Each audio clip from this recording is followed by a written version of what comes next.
Chapter 5. Specialized Knowledge, Personal Experiences or Observations, the fourth step toward riches. There are two kinds of knowledge. One is general, the other is specialized. General knowledge, no matter how great in quantity or variety it may be, is of but little use in the accumulation of money. The faculties of the great universities possess, in the aggregate, practically every form of general knowledge known to civilization. Most of the professors have but little or no money. They specialize on teaching knowledge, but they do not specialize on the organization or the use of knowledge. Knowledge will not attract money unless it is organized and intelligently directed through practical plans of action to the definite end of accumulation of money. Lack of understanding of this fact has been the source of confusion to millions of people who falsely believe that knowledge is power. It is nothing of the sort. Knowledge is only potential power. It becomes power only when, and if, it is organized into definite plans of action and directed to a definite end. This missing link in all systems of education known to civilization today may be found in the failure of educational institutions to teach their students how to organize and use knowledge after they acquire it. Many people make the mistake of assuming that, because Henry Ford had but little schooling, he is not a man of education. Those who make this mistake do not know Henry Ford, nor do they understand the real meaning of the word educate. That word is derived from the Latin word educo, meaning to educe, to draw out, to develop from within. An educated man is not necessarily one who has an abundance of general or specialized knowledge. An educated man is one who has so developed the faculties of his mind that he may acquire anything he wants, or its equivalent, without violating the rights of others. Henry Ford comes well within the meaning of this definition. During the World War, a Chicago newspaper published certain editorials in which, among other statements, Henry Ford was called an ignorant pacifist. Mr. Ford objected to the statements and brought suit against the paper for libeling him. When the suit was tried in the courts, the attorneys for the paper pleaded justification and placed Mr. Ford himself on the witness stand for the purpose of proving to the jury that he was ignorant. The attorneys asked Mr. Ford a great variety of questions, all of them intended to prove, by his own evidence, that, while he might possess considerable specialized knowledge pertaining to the manufacture of automobiles, he was, in the main, ignorant. Mr. Ford was plied with such questions as the following. Who was Benedict Arnold? And how many soldiers did the British send over to America to put down the rebellion of 1776? In answer to the last question, Mr. Ford replied, I do not know the exact number of soldiers the British sent over, but I have heard that it was a considerably larger number than ever went back. Finally, Mr. Ford became tired of this line of questioning, and in reply to a particularly offensive question, he leaned over, pointed his finger at the lawyer who had asked the question, and said, If I should really want to answer the foolish question you have just asked, or any of the other questions you have been asking me, let me remind you that I have a row of electric push buttons on my desk, and by pushing the right button I can summon to my aid men who can answer any question I desire to ask concerning the business to which I am devoting most of my efforts. Now, will you kindly tell me why I should clutter up my mind with general knowledge for the purpose of being able to answer questions when I have men around me who can supply any knowledge I require? There certainly was good logic to that reply. That answer floored the lawyer. Every person in the courtroom realized it was the answer, not of an ignorant man, but of a man of education. Any man is educated who knows where to get knowledge when he needs it, and how to organize that knowledge into definite plans of action. Through the assistance of his mastermind group, Henry Ford had at his command all the specialized knowledge he needed to enable him to become one of the wealthiest men in America. It was not essential that he have this knowledge in his own mind. Surely no person who has sufficient inclination and intelligence to read a book of this nature can possibly miss the significance of this illustration. Before you can be sure of your ability to transmute desire into its monetary equivalent, you will require specialized knowledge of the service, merchandise, or profession which you intend to offer in return for fortune. Perhaps you may need much more specialized knowledge than you have the ability or the inclination to acquire, and if this should be true, you may bridge your weakness through the aid of your mastermind group. Andrew Carnegie stated that he personally knew nothing about the technical end of the steel business. Moreover, he did not particularly care to know anything about it. The specialized knowledge which he required for the manufacture and marketing of steel he found available through the individual units of his mastermind group. The accumulation of great fortunes calls for power, and power is acquired through highly organized and intelligently directed specialized knowledge, but that knowledge does not, necessarily, have to be in the possession of the man who accumulates the fortune. The preceding paragraph should give hope and encouragement to the man with ambition to accumulate a fortune who has not possessed himself of the necessary education to supply such specialized knowledge as he may require. Men sometimes go through life suffering from inferiority complexes because they are not men of education. The man who can organize and direct a mastermind group of men who possess knowledge useful in the accumulation of money is just as much a man of education as any man in the group. Remember this if you suffer from a feeling of inferiority because your schooling has been limited. Thomas A. Edison had only 3 months of schooling during his entire life. He did not lack education, neither did he die poor. Henry Ford had less than a 6th grade schooling, but he has managed to do pretty well by himself financially. Specialized knowledge is among the most plentiful and the cheapest forms of service which may be had.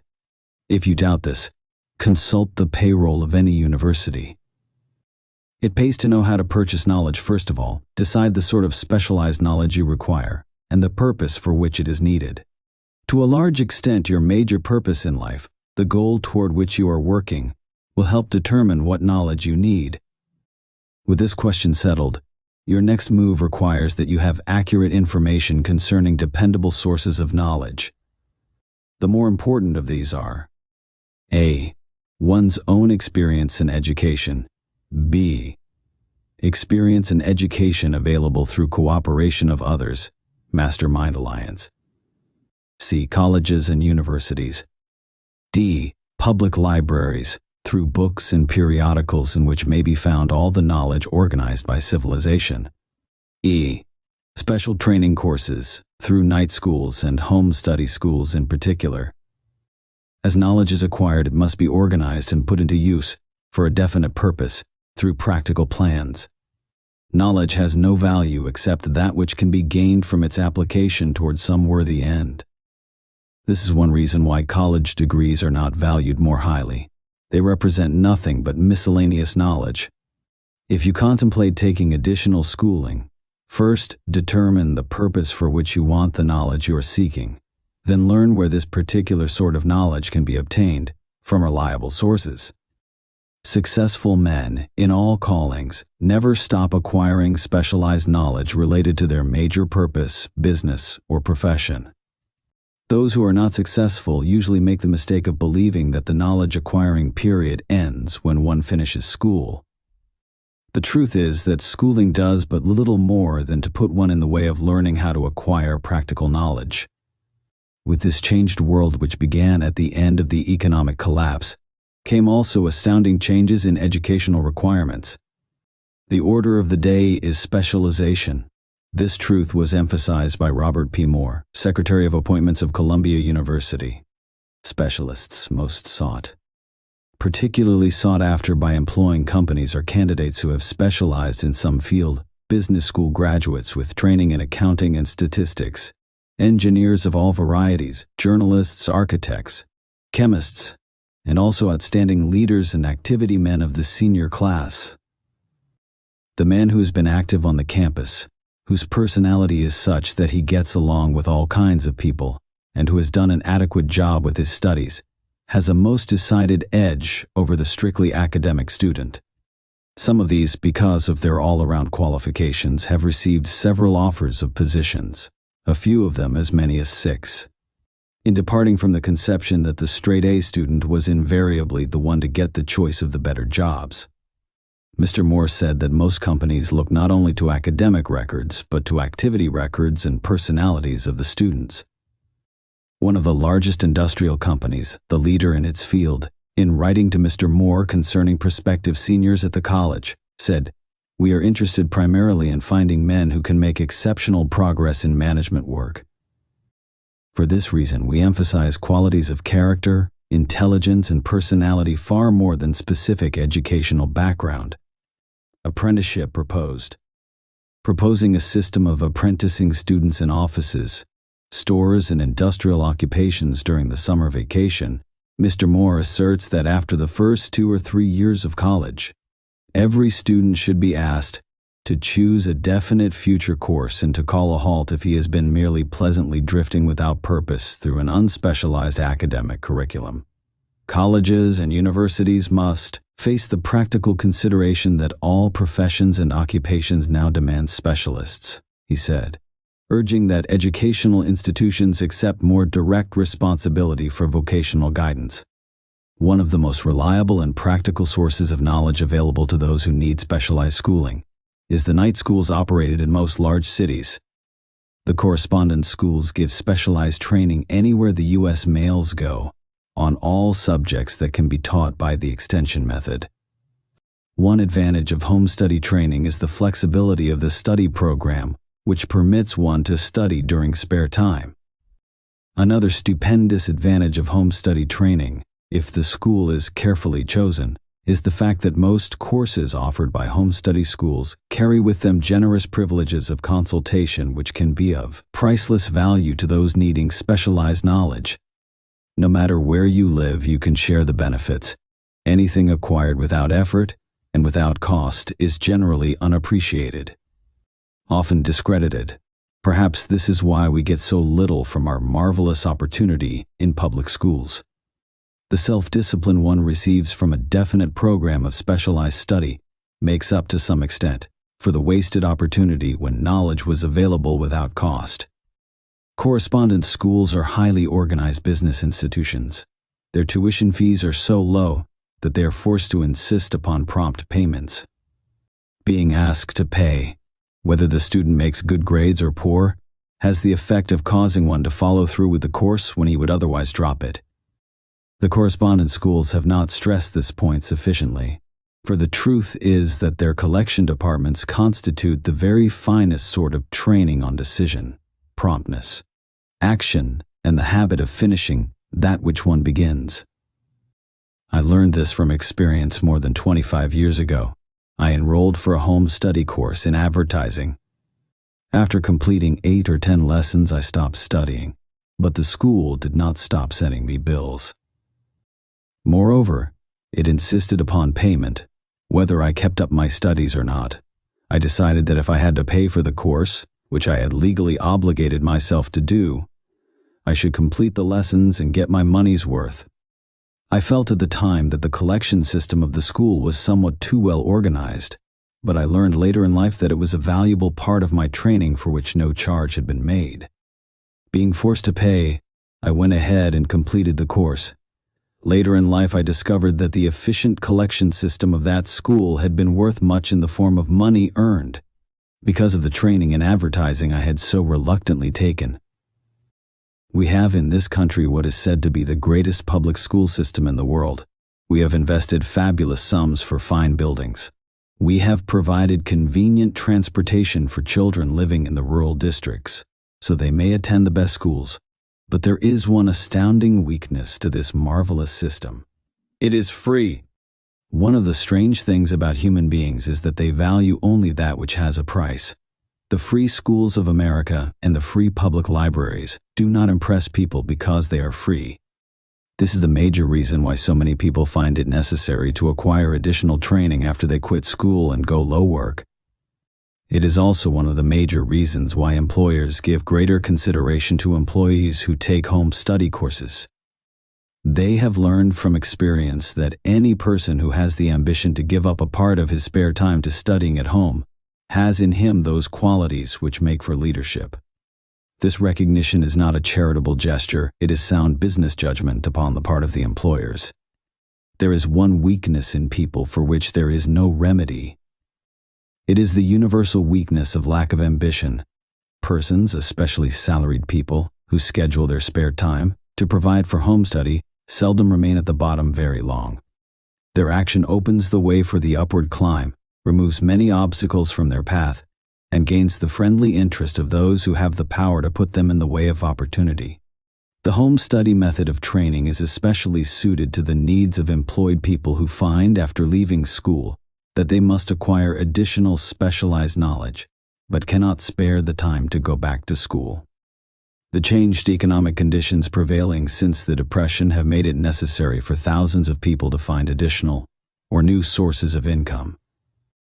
For the majority of these, the solution to their problem may be found only by acquiring specialized knowledge. Many will be forced to change their occupations entirely. When a merchant finds that a certain line of merchandise is not selling, he usually supplants it with another that is in demand. The person whose business is that of marketing personal services must also be an efficient merchant.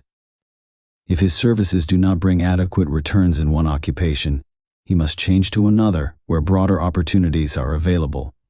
Stuart Austin Weir prepared himself as a construction engineer and followed this line of work until the Depression limited his market to where it did not give him the income he required. He took inventory of himself, decided to change his profession to law, went back to school, and took special courses by which he prepared himself as a corporation lawyer. Despite the fact the Depression had not ended, he completed his training, passed the bar examination, and quickly built a lucrative law practice in Dallas, Texas. In fact, he is turning away clients just to keep the record straight and to anticipate the alibis of those who will say, "I couldn't go to school because I have a family to support," or "I'm too old." I will add the information that Mr. Weir was past 40 and married when he went back to school. Moreover, by carefully selecting highly specialized courses in colleges best prepared to teach the subjects chosen, Mr. Weir completed in 2 years the work for which the majority of law students require 4 years. It pays to know how to purchase knowledge. The person who stops studying merely because he has finished school is forever hopelessly doomed to mediocrity, no matter what may be his calling. The way of success is the way of continuous pursuit of knowledge. Let us consider a specific instance. During the Depression, a salesman in a grocery store found himself without a position. Having had some bookkeeping experience, he took a special course in accounting, familiarized himself with all the latest bookkeeping and office equipment, and went into business for himself. Starting with the grocer for whom he had formerly worked, he made contracts with more than 100 small merchants to keep their books, at a very nominal monthly fee. His idea was so practical that he soon found it necessary to set up a portable office in a light delivery truck, which he equipped with modern bookkeeping machinery. He now has a fleet of these bookkeeping offices on wheels and employs a large staff of assistants, thus providing small merchants with accounting service equal to the best that money can buy, at very nominal cost. Specialized knowledge plus imagination were the ingredients that went into this unique and successful business. Last year, the owner of that business paid an income tax of almost 10 times as much as was paid by the merchant for whom he worked when the Depression forced upon him a temporary adversity which proved to be a blessing in disguise. The beginning of this successful business was an idea, inasmuch as I had the privilege of supplying the unemployed salesman with that idea. I now assume the further privilege of suggesting another idea which has within it the possibility of even greater income. Also the possibility of rendering useful service to thousands of people who badly need that service. The idea was suggested by the salesman who gave up selling and went into the business of keeping books on a wholesale basis. When the plan was suggested as a solution of his unemployment problem, he quickly exclaimed, "I like the idea, but I would not know how to turn it into cash." In other words, he complained he would not know how to market his bookkeeping knowledge after he acquired it. So that brought up another problem which had to be solved.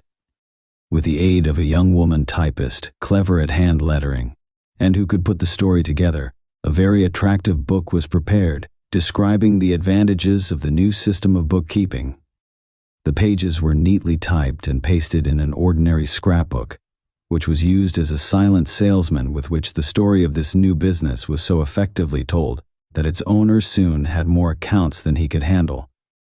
There are thousands of people, all over the country, who need the services of a merchandising specialist capable of preparing an attractive brief for use in marketing personal services. The aggregate annual income from such a service might easily exceed that received by the largest employment agency. And the benefits of the service might be made far greater to the purchaser than any to be obtained from an employment agency. The idea here described was born of necessity, to bridge an emergency which had to be covered, but it did not stop by merely serving one person. The woman who created the idea has a keen imagination. She saw in her newly born brainchild the making of a new profession, one that is destined to render valuable service to thousands of people who need practical guidance in marketing personal services. Spurred to action by the instantaneous success of her first prepared plan to market personal services, this energetic woman turned next to the solution of a similar problem for her son who had just finished college, but had been totally unable to find a market for his services. The plan she originated for his use was the finest specimen of merchandising of personal services I have ever seen. When the plan book had been completed, it contained nearly 50 pages of beautifully typed, properly organized information telling the story of her son's native ability, schooling, personal experiences, and a great variety of other information too extensive for description. The plan book also contained a complete description of the position her son desired, together with a marvelous word picture of the exact plan he would use in filling the position. The preparation of the plan book required several weeks' labor, during which time its creator sent her son to the public library almost daily to procure data needed in selling his services to best advantage. She sent him also to all the competitors of his prospective employer, and gathered from them vital information concerning their business methods which was of great value in the formation of the plan he intended to use in filling the position he sought. When the plan had been finished, it contained more than half a dozen very fine suggestions for the use and benefit of the prospective employer. The suggestions were put into use by the company. One may be inclined to ask, why go to all this trouble to secure a job? The answer is straight to the point, also it is dramatic, because it deals with a subject which assumes the proportion of a tragedy with millions of men and women whose sole source of income is personal services. The answer is, doing a thing well never is trouble. The plan prepared by this woman for the benefit of her son helped him get the job for which he applied, at the first interview, at a salary fixed by himself. Moreover, and this too is important, the position did not require the young man to start at the bottom. He began as a junior executive at an executive's salary. Why go to all this trouble, do you ask? Well, for one thing, the planned presentation of this young man's application for a position clipped off no less than 10 years of time he would have required to get to where he began, had he started at the bottom and worked his way up. This idea of starting at the bottom and working one's way up may appear to be sound, but the major objection to it is this. Too many of those who begin at the bottom never manage to lift their heads high enough to be seen by opportunity, so they remain at the bottom. It should be remembered also that the outlook from the bottom is not so very bright or encouraging. It has a tendency to kill off ambition. We call it getting into a rut, which means that we accept our fate because we form the habit of daily routine, a habit that finally becomes so strong we cease to try to throw it off. And that is another reason why it pays to start 1 or 2 steps above the bottom.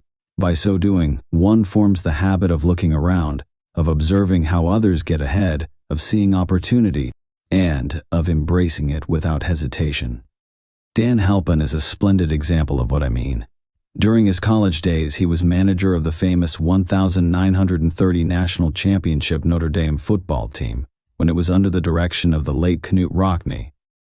Perhaps he was inspired by the great football coach to aim high and not mistake temporary defeat for failure, just as Andrew Carnegie, the great industrial leader, inspired his young business lieutenants to set high goals for themselves. At any rate, young Halpin finished college at a mighty unfavorable time, when the Depression had made jobs scarce.